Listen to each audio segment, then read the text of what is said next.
اعوذ باللہ من الشیطان الرجیم بسم اللہ الرحمن الرحیم رب اشرح لی صدری ویسر لی امری واحلل عقدۃ من لسانی یفقہوا قولی رب زدنی علما رب زدنی علم رب زدنی علم یا معلم ابراہیم علمنی والحقنی من الصالحین۔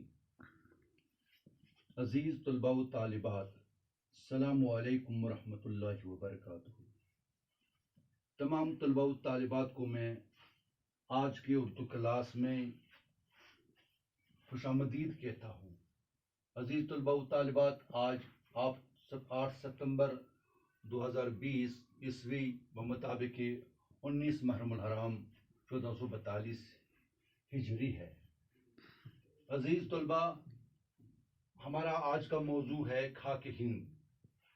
یہ نظم ہے پنڈت برج نارائن چک بست کی لکھی ہوئی، یعنی اس نظم کے معروف شاعر ہیں پنڈت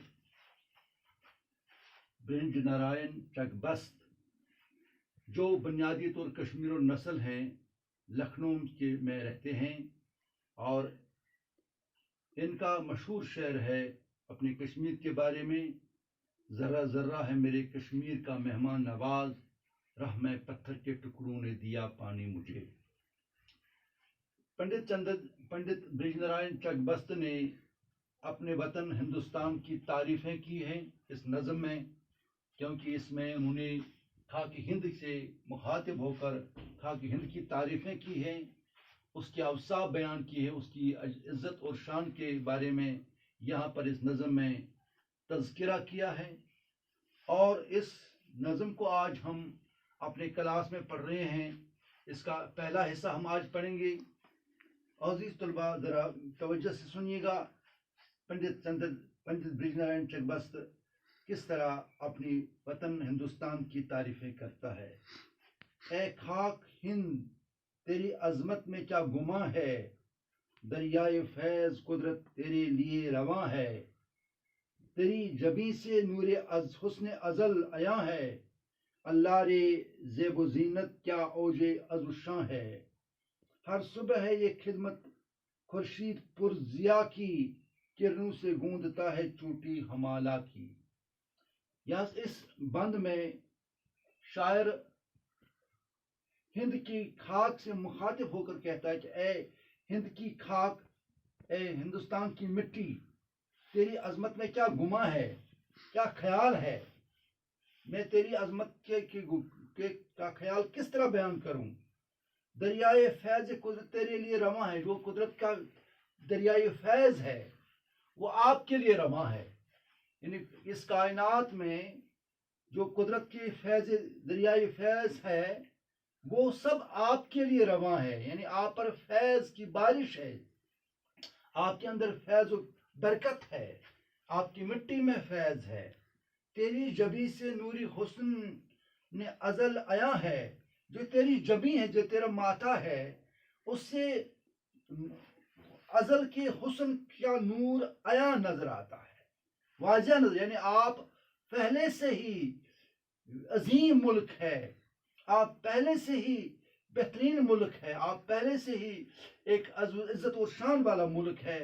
آپ کی جبیں سے ہی یہ پتہ چلتا ہے کہ آپ کے اندر پہلا ہی حسن، ازلی حسن جاری و ساری ہے، یعنی یہاں پر ازل کا معنی ہے آغاز، ابتدا جس کی کوئی حد نہ ہو، یعنی آپ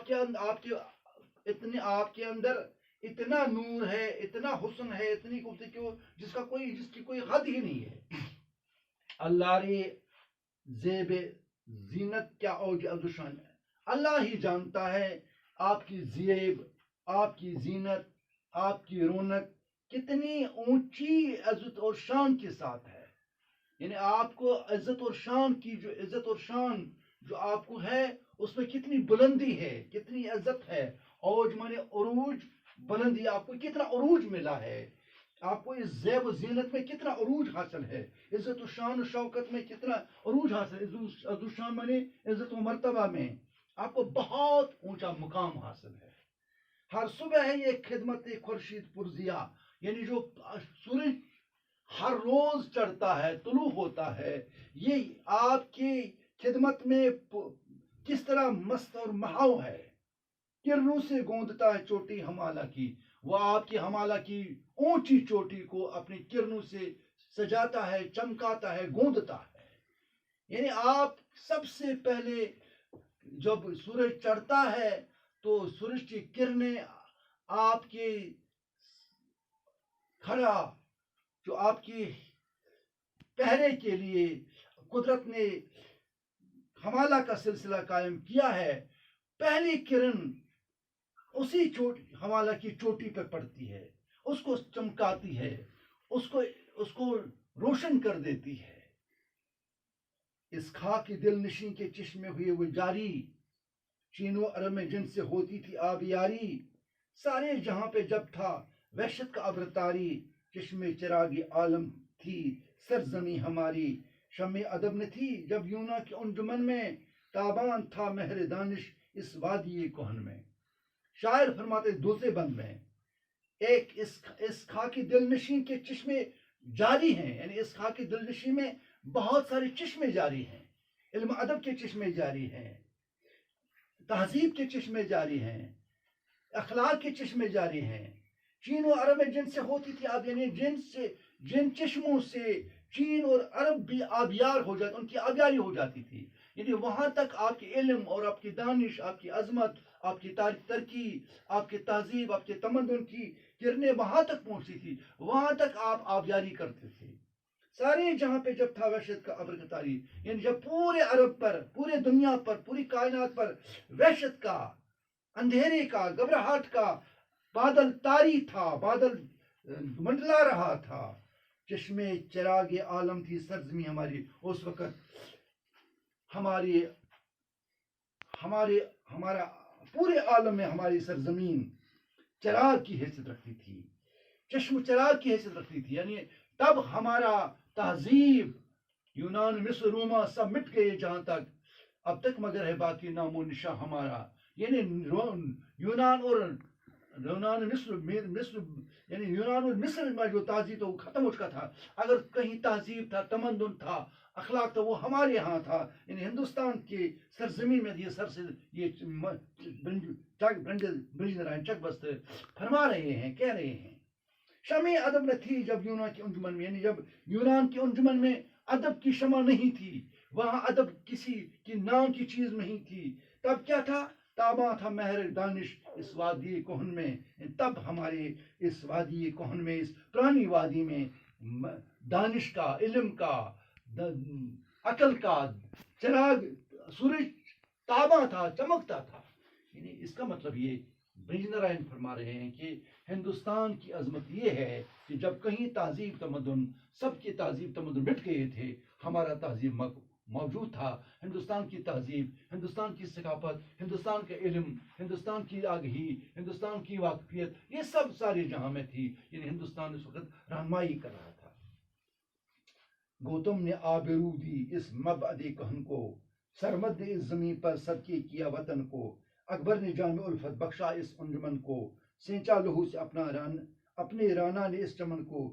سب سے سور بیر اپنے اس خاک میں نہاں ہے, ٹوٹے ہوئے کھنڈر ہیں یا ان کی ہڈیاں ہیں. اس تیسرے بند میں برج نارائن چک بست کہہ رہے ہیں, فرما رہے ہیں کہ اس مبد کی, اس پرانے عبادت گاہ کی گوتم بدھ نے آبرو رکھ دی, اس نے اس کی عزت بڑھا دی. سرمد نے اس زمین پر صدقے کیا وطن, جو سرمد تھا, بہت بڑا عالم تھا, اس نے اپنے وطن کو صدقہ کیا ہے, قربان کیا ہے, اور اس وطن میں وہ آبسا ہے. اور اکبر نے جامع الفت بخشا اس, اور اکبر جیسا عظیم بادشاہ, اکبر دا گریٹ بادشاہ نے اس ملک میں محبت کا جام پلایا ہے. یعنی محبت کا ماحول پیدا کیا ہے, امن آشتی کا ماحول پیدا کیا ہے. اس کو رانا نے اپنے خون سے چھینچا ہے, اس چمن کو رانا نے, عظیم رانا نے اپنے خون سے, اپنے لہو سے اس کو سینچا ہے. یعنی اس کا مطلب یہ ہے کہ گوتم جیسے عظیم انسان اس سرزمین سے پیدا ہوئے ہیں. سرمد جیسے انسان نے اپنے وطن کو چھوڑ کر یہاں آباد ہونا پسند کیا ہے. اکبر نے اس جہاں میں, اس دنیا, اس ملک میں محبت کا ماحول پیدا کیا ہے, ہم آہنگی کا ماحول پیدا کیا ہے, محبت و اخوت قوت محبت کا ایک ایسا ماحول پیدا کیا ہے، اور رانا جیسا انسان ہے جس نے اس وطن کے لیے، اس چمن کے لیے اپنا خون دیا ہے، اپنے خون کی قربانی پیش کی ہے. سب سے سور پیر اپنی اس خاک میں نہایا، یعنی اس خاک میں، ہندوستان کی خاک میں بہت بڑے لوگ، سب اچھے لوگ، سب پارسا لوگ، سب مذہبی، سب دانشور، عالم، لیڈر، انہوں نے اس خاک میں، اس کی خاک میں وہ نہاں ہے، پوشیدہ ہے، اس میں دفن ہیں. ٹوٹے ہوئے کھنڈر ہیں یا ان کے کھنڈر ہیں، ٹوٹے ہوئے کھنڈر ان کے نشانات ہیں، ان کے جو بڑے بڑے کارنامے ہیں، جو بڑی بڑی عجائب ہیں انہوں نے بنائے ہیں، یا وہ کھنڈر پرانی کھنڈر بتا رہے ہیں کہ عمارت عظیم کی، وہ عظیم عمارتوں کے کھنڈر موجود ہیں، یا ان عظیم لوگوں کی ہڈیاں یہاں پر موجود ہیں. یعنی اس کا مطلب کہ ہندوستان کی جو سرزمین ہے بہت ہی بڑھیا سرزمین ہے، اس کو بہت بڑا مقام حاصل ہے دنیا میں.